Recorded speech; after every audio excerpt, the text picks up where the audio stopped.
allow your vanilla flavor to rest. Abba. Welcome back to my channel. I am Ijoma. I am the AHAF lifestyle. So guys, in this topic, or in today's topic, we're going to be talking about 5 baking myths. 5 baking myths and their truths. Before I forget, if you're new here or if you're coming across my channel for the first time, hit the subscribe button. Like, comment, and share. Hit the subscribe button. Don't forget.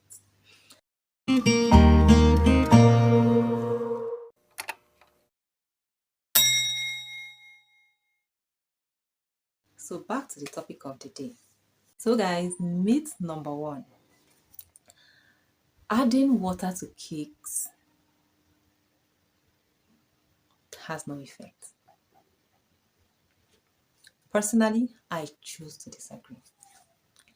Adding plain water to cakes has its own effect on cake.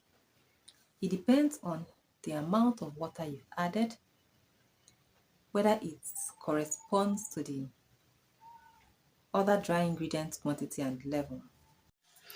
Hi guys, so myth number 1 is adding water to cakes has no effect. I personally choose to disagree. Water to cake has its effects, especially you just get water from the tap, whether it's boiled, whether it is sachet water, and you start adding to your cakes. There is one thing it does to cake. One, because that water is not locked in, it may tend to settle at the base of that cake. There's a way it tends to look at your cake. 2, adding water to cakes increases the chances of microbial growth. Yes, because it increases the moisture in your cake. Adding water to cakes reduces the shelf life of that cake. Because this water has not been locked in. What I mean by locking in is, syrups, sugar and water. When you make syrup, that water has been locked in the sense that it has been merged with that sugar. It is no longer separable than adding just normal sachet water or water from the tap to your cakes. Water to cakes makes the shelf life to drop.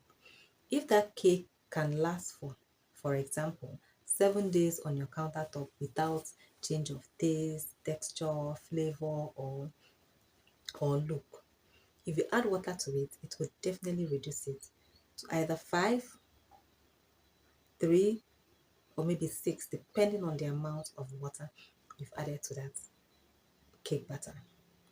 Myth number 2 is that every thick batter doesn't give or doesn't result to a moist cake. It is a lie. I'm a trained baker. I went to culinary school. In fact, I attended a vocational institute where diploma is being acquired in culinary studies. And I can categorically state that from my own experience, in as much as there are things experience will teach you, and I also have that experience in baking. I've been baking for a very long time. I actually bought my first mixer in 2014. And since then, I've been maximizing it. I attended culinary school in 2013. Bought my first mixer in 2014, and since then I've been using it. So I have experience in baking. Not just that, way before I attended culinary school, my mom is a baker, so I learned the basics of baking from her before I went to acquire that certification. So people say that once your batter is thick, your cake is going to be very hard. It's not going to be moist. It's a lie. Your batter is looking thick. My batter looks thick most of the time, especially for my vanilla cakes. My batter looks thick because the eggs in it has been whipped properly, and so it looks as if it's bulky. So it doesn't affect the moistness, provided the ratio to dry and wet ingredients is balanced. It cannot be hard. So myth number 3 is that all red velvet cake or the best red velvet cakes are made with oil. It is not a must you make your red velvet cake with oil only. Red velvet cake mustn't be oil based. The oil has its own effects. From my experience, I have a butter-based red velvet cake recipe, an oil-based red velvet cake recipe, and a fat combo, that is combination of both oil and margarine based red velvet cake recipes. And I say that my recipes, I curated them, I developed them, I've experimented on them, and I can tell you that the best of red velvet cake is not even, it doesn't have to do with the base. It doesn't have to do with the base. The best of red velvet cake has to do with the flavor, and there are other things that contribute to the flavor. What gives you that red velvet cake flavor, and also the cocoa powder you add into it.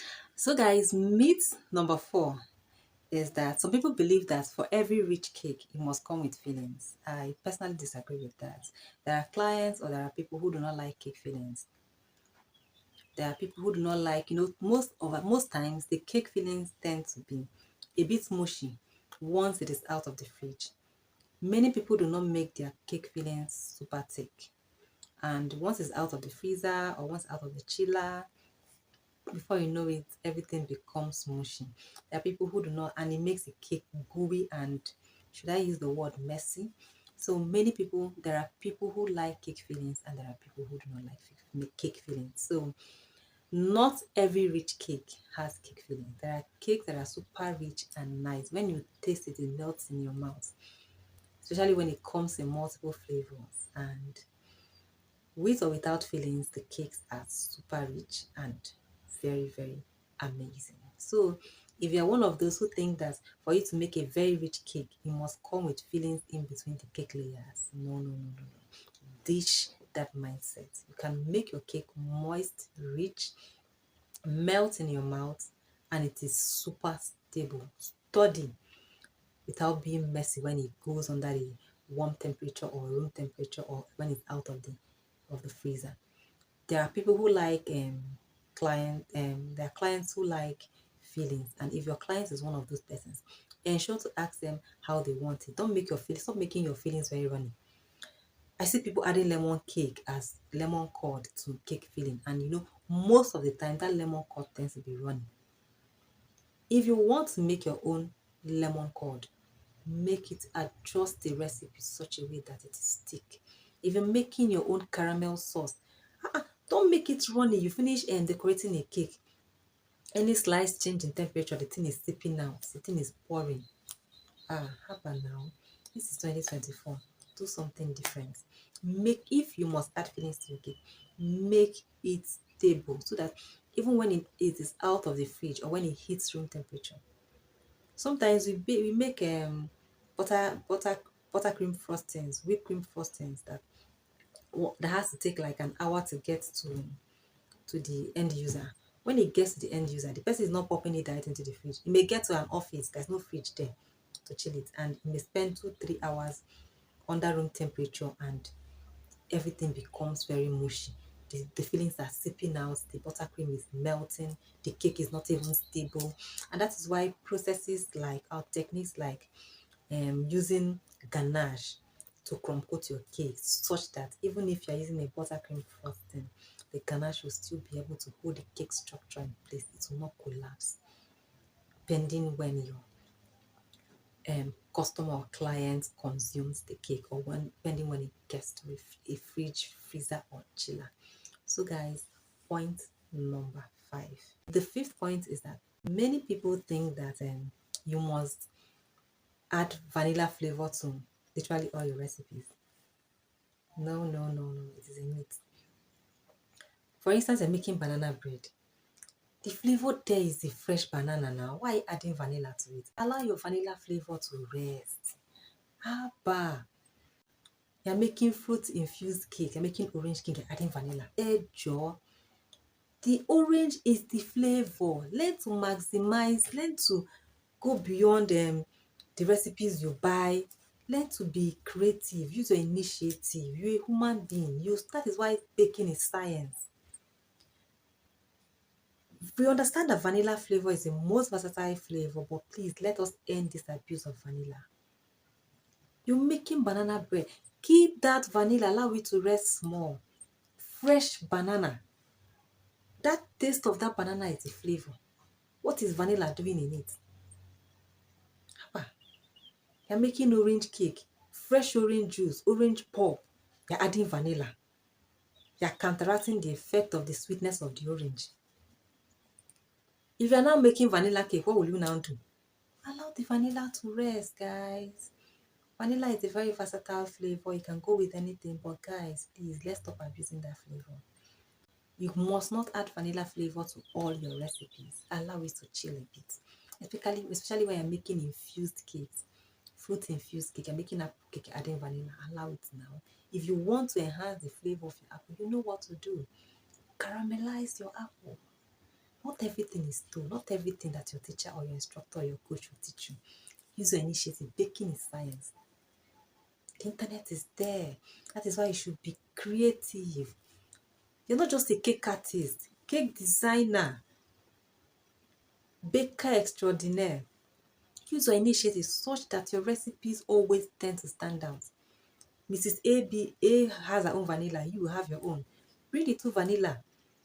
Two people can have the exact same recipes, and their outcome is different because of the technique, because of approach. So guys, please, let's put some respect on that vanilla flavor. It needs to chill. It's not even cheap. Real Madagascar vanilla is expensive, depending on where it's made from, whether it's made from alcohol or made from vodka, whatever. Guys, please, let's stop abusing vanilla flavor. So with these few points of mine, these 5 points I've listed out: vanilla use, water to cake, oil velvet recipe, and the rest of them. I hope I've been able to convince you that those myths, these things are myths. There are truths behind it. So until my next vlog, see you. Bye. Guys, don't forget to subscribe.